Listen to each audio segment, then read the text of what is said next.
One morning, under the Bodhi tree, Buddha's presence radiated peace, drawing his disciples into quiet contemplation.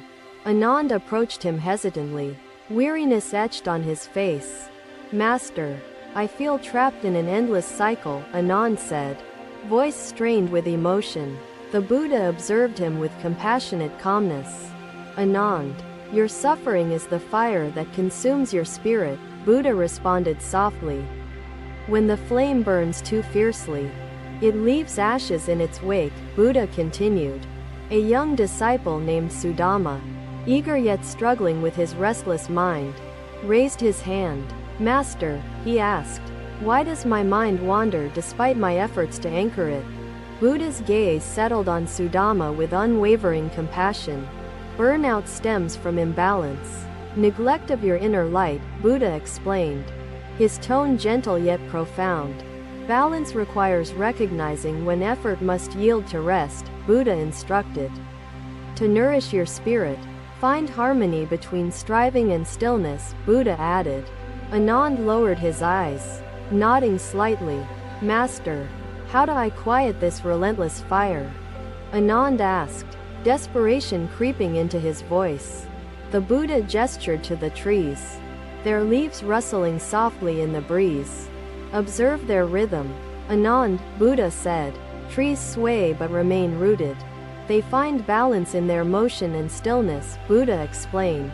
Upon returning, the water remained undisturbed, its surface as still as Sudama's concentrated mind. Buddha smiled warmly at him. "Release your need to chase perfection. Embrace the beauty of just being," Buddha advised. Anand closed his eyes, following the Buddha's guidance. He breathed deeply, sensing the gentle ebb of his inner turmoil. "Master, it feels as if the fire dims, yet embers still remain," Anand confessed. "My focus was unwavering." Buddha gently nodded, affirming Sudama's realization. "Do not fear the embers.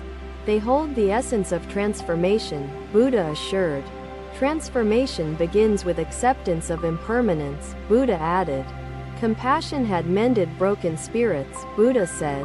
The Buddha looked at each disciple, his gaze calm and penetrating. "Presence is the flow within it. Resistance disrupts the flow. Acceptance harmonizes it." Buddha watched Anand's progress with a serene smile. "Balance is not achieved overnight. It unfolds with patience and practice," Buddha reminded him. "Burnout is a teacher, urging us toward equilibrium and self-awareness," Buddha concluded. Anand bowed deeply, gratitude shining in his eyes. "Master, I feel my spirit rekindling," Anand said with renewed hope. The Buddha nodded, a sense of fulfillment in his expression. "Let this lesson guide you beyond this moment." "Anand," Buddha advised, "the path to harmony requires vigilance and humility," Buddha warned. "Sita, sorrow resides in clinging, in resistance to impermanence. Presence allows us to meet sorrow, not avoid it." Anand shared his learning with fellow disciples, spreading the flame of understanding. Slowly, the shadows of burnout diminished, replaced by the light of clarity. Another day, under the shade of the Bodhi tree, the Buddha sat in serene contemplation, surrounded by his disciples. Anand and Sujata approached him, their faces reflecting peace but also lingering doubt about their journey ahead. "Master, we feel calmer, yet questions still rise like ripples in a disturbed pond," Sujata confessed with a searching gaze. The Buddha, his eyes filled with warmth, invited them to walk with him to the banks of a nearby river. "Observe the river, flowing gently, its currents weaving their path effortlessly," Buddha said, gesturing toward the tranquil waters shimmering in the sunlight. "The river neither resists nor rushes. It moves with the rhythm of nature, carving its way patiently over time," Buddha continued. Anand listened intently, sensing the profound wisdom hidden in the simplicity of the Buddha's words. "Life mirrors the river, teaching us to embrace its rhythm and flow," Buddha explained, his voice steady yet resonant. "Burnout arises when we strain against life's currents, Clinging to urgency and losing harmony, Buddha added. To live like the river, you must adapt to the moment. Releasing attachment to rigid expectations, Buddha advised. It is here, holding roots, nurturing life. It does not escape, nor does it cling. The Buddha smiled gently and crouched by the riverbank, scooping water into his hands. Feel its coolness. Its presence is steady despite its movement, Buddha said, offering the disciples the water to touch. Burnout thrives in resistance. Release control and let the currents guide you toward balance and renewal, Buddha instructed. Anand kneeled by the river, immersing his fingers in its soft flow, sensing the calm embrace of its waters. Leadership is not confined to thrones or titles, he continued. Every act of influence, whether grand or small, deserves compassion. The disciples closed their eyes, the sound of the river harmonizing with the rhythm of their breaths. Buddha watched them with quiet satisfaction, knowing their hearts were beginning to understand.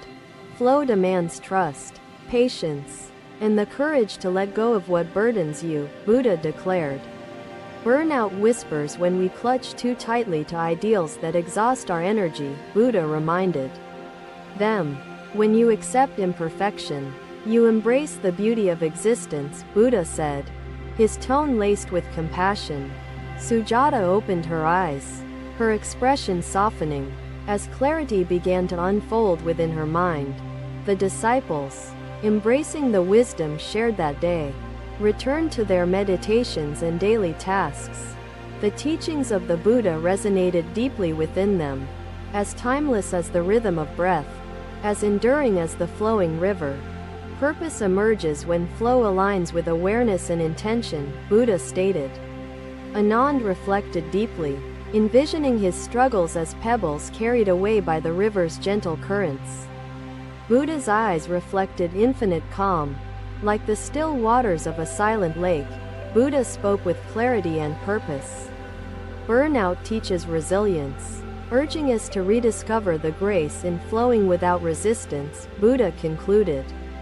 The disciples bowed deeply, their hearts lighter, their minds clearer, and their spirits renewed by the Buddha's wisdom. They returned to their lives, carrying the lessons of the river, finding balance amidst life's ever-changing tides. Another day, under the glowing sun, Buddha rested by a lotus pond. His disciples gathered, seeking his infinite wisdom. His face bore marks of worry, his hands trembling slightly with unspoken struggles.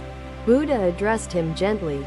Master, I feel an emptiness within despite balance and flow. How do I transcend this spiritual discontent? Mahendra asked. Buddha gazed at the lotus in the pond, its petals shimmering despite emerging from the murky depths. Behold the lotus, Mahendra, its journey symbolic of transformation amidst the chaos, Buddha began, his tone deliberate yet gentle. The mud nourishes the lotus, challenges fueling its growth and beauty, Buddha explained, turning toward his disciples thoughtfully.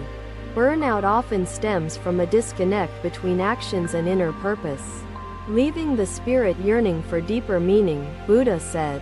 To thrive like the lotus, root yourself in compassion, interconnectedness, and alignment with values that energize your soul, Buddha advised. Mahendra listened intently, his eyes focused on the lotus and the wisdom Buddha shared with his followers. Master, how do I identify a purpose that feeds my soul amidst life's complexities? Mahendra asked hesitantly. Buddha gestured toward the pond, where the lotus stretched toward the light, its resilience unwavering. Purpose reveals itself when actions stem from gratitude and intention, not solely ambition or external validation, Buddha answered. Reflect deeply on what brings joy and connection, and dedicate yourself to serving others with humility and love, Buddha explained. Mahendra nodded slowly, contemplating the resonance of Buddha's words and his own choices and struggles. Master, I feel calm, as though my burdens are carried away with each exhale, Buddha smiled, his tone encouraging but firm. Meditate on the lotus's resilience. It teaches courage to rise above adversity with grace and wisdom, Buddha emphasized. Sujata reflected aloud. Master, gratitude has illuminated my spirit. How do we sustain it through life's turbulence? Buddha smiled warmly, saying, gratitude thrives through intentional practice. Let it root deeply within your heart, anchoring your spirit. Fulfillment emerges not in possessions but in shared moments and compassionate connection. Buddha reminded his disciples, burnout dissolves when you bloom with purpose. Aligning your actions with values and love for humanity, Buddha instructed. Mahendra closed his eyes, picturing the lotus, its calm beauty resonating deeply within his heart and thoughts. Master, your teachings feel like light piercing the darkness of my spirit, Mahendra expressed. His voice tinged with gratitude. Buddha nodded, content with the disciples' growing understanding of resilience and transformation amidst life's challenges. Continue reflecting on the lotus. Life's mud becomes the foundation for your growth and renewal, Buddha advised. This path requires patience and trust. For every bloom unfolds at its pace, Buddha concluded. The disciples bowed deeply, their hearts lighter, prepared to embrace life's complexities with wisdom and compassion. Buddha's teachings became their guiding light, leading them toward fulfillment and spiritual renewal despite struggles. Together, they left the pond, carrying the lotus's lessons in their minds and spirits. Ready for the journey ahead, Buddha continued. Now exhale gently, releasing fear, releasing worry. Let your breath carry your heart back to calmness. Thank you for watching. Buddha's teachings are always with you. Subscribe to our channel and we will see you in the next video.